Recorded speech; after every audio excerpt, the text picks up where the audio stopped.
ابنك على ما تربيه.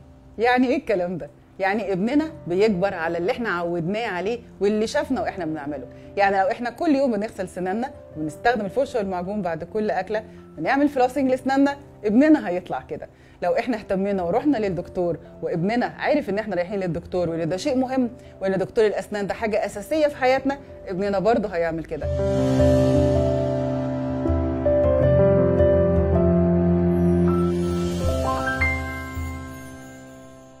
حبنا لاولادنا لازم يعلمنا ان احنا نحافظ على اسنانهم ونحافظ على النعم الكبيره ربنا مديها لهم. طيب لو احنا عندنا ابن عنده مشكله هنعمل معاه ايه؟ اولا احنا لازم نودي ابننا للدكتور ابتداء من 4 سنين او 6 سنين على اقصى تقدير. طيب 4 سنين عشان نعمل ايه؟ علشان خاطر لو في عنده ضرس فيه مشكله نعالجه على طول. مفيش حاجه اسمها اصل كده كده الضرس ده هيتبدل فالولد يستحمل، مفيش حاجه اسمها الولد يستحمل. ما ينفعش نشوف ابننا مش قادر ياكل حاجه حلوه ولا قادر ياكل حاجه فيها الياف علشان خاطر ضرسه بيوجعه. كتير عليه قوي ان احنا نخليه يستحمل حاجه زي كده.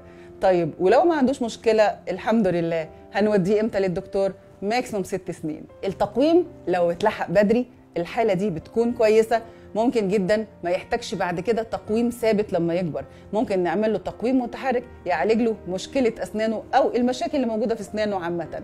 لو عنده مشكله زي مص الاصابع، عنده اللسان بيطلع، عنده مشكله في مخارج الالفاظ ناتجه عن الاسنان اللي مش في مكانها مظبوط، نقدر نعالجها في سن صغير.